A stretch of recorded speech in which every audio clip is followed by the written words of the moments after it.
In death, I shall be stronger. Unlock other skills by death. Kim Hanbija said on the phone, "Man, you look like you are doing great, Kim Gonja." Gonja replied, "You can never predict fate. You are even more handsome now than when you were younger. Good for you, man. Maybe I should have gone into the tower with you when I left the orphanage." Kim Gonja thought to himself, "Sometimes you meet people you never thought you would ever see again," he said aloud. Kim Hanbija. Hanbija interrupted, "Wrong. I am Kim Hanbi now, okay? I changed my name." Gonja muttered to himself, "Is there even a point?" Then he said aloud, "I heard you are a politician now. Congratulations." Hanbi replied, "I am nothing compared to you, man. Do you not ever check the internet? You are basically our nation's hero." Gonja answered, "I have not been on the internet recently." Hanbi said, "Really? That is unexpected. Anyway, buddy, please do me a favor. I am running for the electoral district's official position in the next election, but I do not really have anything to appeal to the people other than being young. On that note, can I tell them that I was really close friends with you when we were in the orphanage?" Gonja flatly answered, "Nope." "Good luck, Mr. Politician," Hanbi said in shock. "What? Hey." Gonja added, "Please, always consider what would be best for the people." As Gonja was about to end the call, Hanbi pleaded, "Gonja, please, help me out here. I am sorry I did not contact you until now. I did not know you were doing so well in the tower." Gonja ended the call and murmured to himself, "I guess I am doing better." Suddenly Kakao Talk rang with a message, "Let's face talk." Hanbi said through the video call, "I am sorry, Mr. Gonja. I am sure you are busy, but could you please listen to what I have to say?" Gonja thought, he has become really thick-skinned ever since he became a politician. As Hanbi knelt down, Gonja sighed and said, "I guess I can hear you out."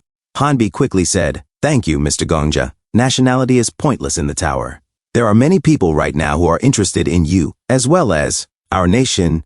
Gonja replied, "What does that have to do with me?" Hanbi asked. "Then tell me what you want." Gonja said, "Clean politics, work for world peace." Hanbi groaned, "Something that I can actually do." Gonja smirked. "Ah, there is one thing I could ask you to do." Hanbi leaned forward eagerly. "I knew it. What is it?" "Tell me." Gonja said, "Sometimes people you thought were dead come back and seek revenge. Do you know a person named Huang Uncio?" Sword St. Marcus Kalenberry said, "It is a very natural and expected process. I received countless requests just like that one when I took first place in the ranks too. From people in my family, politicians, businesses, as Gonja sparred. With the Sword Saint, he asked, "Swedish people are also like that?" Marcus chuckled. "All people are similar, wherever they may be." Their swords clashed. Marcus pressed forward and said, "You are a very powerful man now. You earned this power through pure skill and achievements. The people outside the tower like you. The hunters in the tower admire you." Gonja blocked and replied, "You are being too nice." Marcus said, "I am trying to tell you to be careful." Gonja smirked. "I am being pretty careful, I think."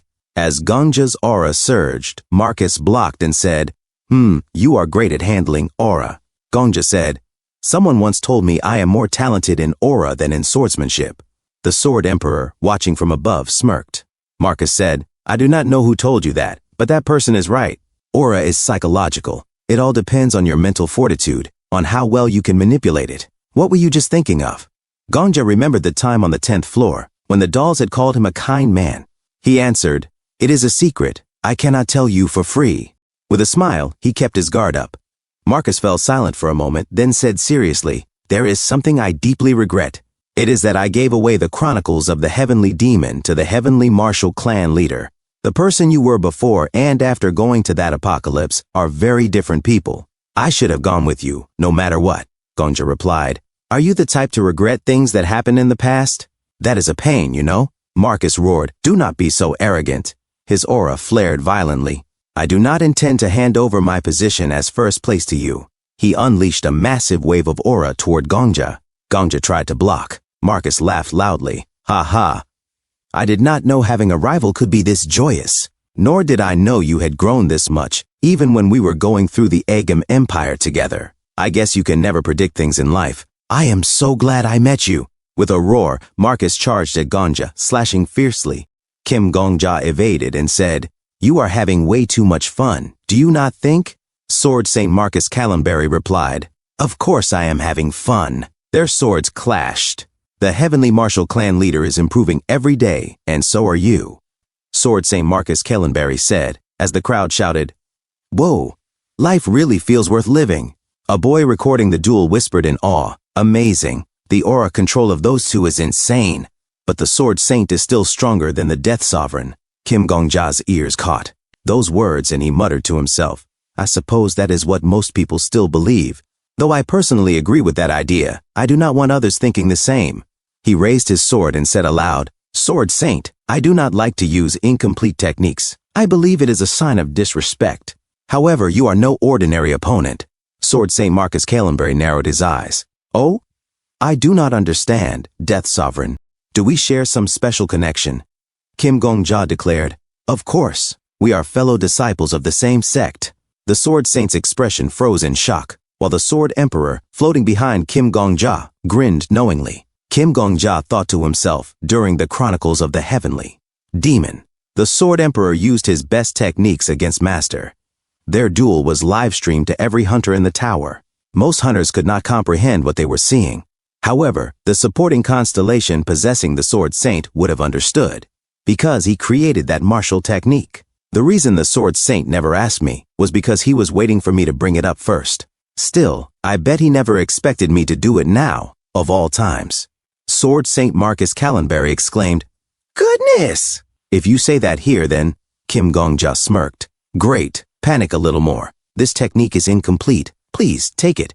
As he unleashed his attack, the souls within the technique whispered, "I do not want to die. I am hungry. I want to live." The Sword Saint staggered in shock. Kim Gongja roared, "Demonic heaven divine art, altered. I am sorry, senior disciple. First technique. I will be winning this fight. Ascending flame current sword." The Sword Emperor shouted, "You unfair scoundrel. I know there is no playing fair in a real fight, but this is a bit much." Kim Gongja's blades pressed forward, nearly at Marcus Kellenberry's neck. "It is my win, sir," Kim Gongja said, pointing his sword. The Sword Saint broke into a sweat. What? That was unfair. I had been holding back from mentioning it all this time. I was waiting for you, for your sake, and you do this to me?" Kim Gongja turned around casually. Yes, you sore loser." The Sword Saint shouted, "Loser, this is my first ever loss. Out of our 53 fights, I am obviously the winner." Kim Gongja shook his head. "The last fight is the most important fight. That is why we should fight again." He walked away, waving. "I am not going to fight you again for at least half a year. I am going to tell everyone that I won for the next 6 months." "Huh? You?" the Sword Saint stammered. Then Anastasia's voice cut in. "You two look close," a boy in the crowd whispered. "Black Dragon Leader?" Anastasia smirked. "Well, you have always been so hot-blooded, although I do not miss how you used to be. It is fine to fool around, but please act properly today. All the other rankers are in the Great Library right now." "Huh? Did something happen?" Kim Gongja asked. "Well, things happen every day," Anastasia replied. "But this one is a big deal. Let us open the 31st floor." After the Constellation Librarian in a corner was demoted, the 30th stage, the Great Library of all creation, was turned into a library cafe. The Constellation who had once managed the sanctuary was reduced to a cafe employee. "Welcome," said Humustra. Paladin, Nisha, Viper, and the Heretic Inquisitor greeted. "We have been waiting for you." Anastasia sat down. "You just finished training the newbies, right? I bet it is difficult." Paladin smiled. "It is actually easier than I expected. They learn quickly." Kim Gongja thought to himself, "It has been 56 days since the Great Library of all creation was cleared. A long-awaited break for the low-rank hunters." Anastasia said, "The most urgent work has been taken care of." Kim Gongja thought further, but because of the incidents happening outside the tower, the top rankers became busy trying to deal with the flood of newcomers. Anastasia continued, "There is still much to take care of, but the higher-ups can handle it. We just need to focus on our own duties." Kim Gongja nodded. "Let us open the 31st floor," Sword St. Marcus Kellenberry added. "Humustra, let us begin now that everyone is here. Call the librarian." Humustra smirked. "All right." A few moments later, he knocked on a door labeled Staff Only. "Princess, everyone is here." From behind the door, the princess that walks across mirages stepped out. "All right, approximately, it seems like an important meeting, so I will try to be polite this time." I am the librarian taking Humustra's place. The princess that walks across mirages greets you. Though I have my responsibilities as a pillar, I will not speak of that since you would not understand. That is enough for manners. Are you starting today? Everyone is here, Anastasia said. Yeah, 2 months ago you appeared to take the librarian position and said you would open the next stage whenever we wanted. We are nearly done taking care of things, so we will start our raid again today. The princess that walks across mirages rubbed her eyes and said, You sure are fast. Just so you know, there is no time limit to raiding the tower. It does not matter if it takes you 600 years, 1200 years, or never. Are you truly going to unlock it today? Anastasia said, Yes, we... The princess that walks across mirages interrupted. Sorry, I was not asking you.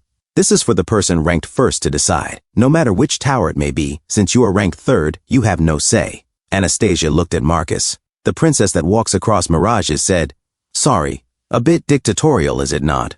The tower has its own reasons. It all depends on who is ranked first. Anyway, you are on the lucky side.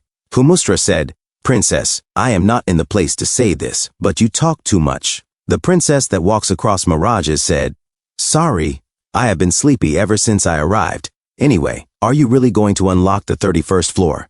Marcus said, Yes. The princess that walks across mirages stretched her arms and said, All right. She dropped her pillow. The lock was undone. And the princess that walks across mirages declared, As the guardian of this tower, the princess that walks across mirages, acknowledge your ascension to the heavens. A system notification appeared, notifying everyone.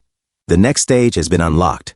The princess that walks across mirages said, We will skip that since I am right here. Next is a system notification listed. 1. Pure humans. 2. Demonic humans.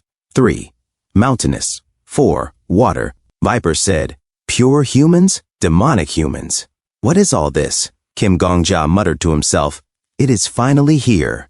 The heretic inquisitor said, What is this? The princess that walks across mirages replied, Good question. Choose any of those, and you will see. The heretic inquisitor said, Then I will pick the first one. Pure humans. A system notification appeared. Pure humans extinction rank. F no threat proverb. We rule the world. A species with average all-rounder statistics. They claim to be the representatives of all intelligent creatures. They assert that their averageness is what is normal and the standard. Traits. Quick attitude change. Heirloom of records. Loves rectangles. Next. Evolution. None other names. Humans. Homo sapiens. People, he said. Oh. The princess that walks across mirages announced from the 31st stage to the 40th. The theme is the Great War of the Species. You must pick one now. That species will serve you like a god, and they will build their civilization according to the oracles you give them. Kim Gongja said, A god? The vision shifted to a scene of people shouting, For the fire god! We shall sacrifice the savages' heads to the fire god. Kim Gongja muttered, The fairies raised by the flame emperor in the past turned out horrible. The heretic inquisitor asked, What do you mean? The princess that walks across mirages explained, It is just as I said. You can change the fate of the species you choose. You can make a civilization crazed for war or one full of scholars that love knowledge. Basically, all of you who are in the top 10 will be playing a constellation simulator. A constellation manages a world. You manage the society within the tower as top rankers. Now we will see if you can expand out to a whole species instead. Nisha and Marcus were shocked. We are going to be constellations? Kim Gongja continued to stare at the system, while the Sword Emperor said, Kim Gongja thought to himself, I wonder which one I should choose. The dragons were more like wyverns, if I remember correctly. I like the fairies. Before my regression, but the way the Flame Emperor ruined them traumatized me. Which one would be the best? The Sword Emperor said, You crazy fellow, just pick the human one. Both you and I are humans. You know your own kind the best. Kim Gongja said, I want one that will help me succeed. He scrolled further down the system. Then he smirked. Found it? 103. Goblins. The Sword Emperor asked, Which one? Kim Gongja pressed the choice. Goblins extinction rank, a high threat. The Sword Emperor blinked. Eh? A system notification appeared. Other name, Trolls. The Sword Emperor was even more confused. Eh?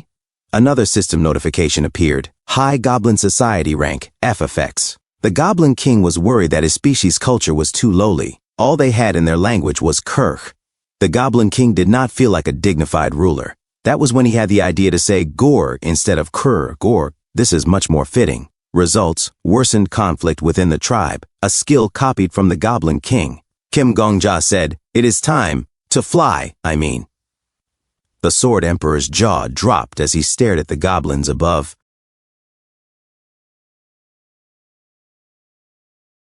Thank you so much for watching. That's all for now. If you enjoyed this video, please give it a thumbs up and consider subscribing to help me grow my channel.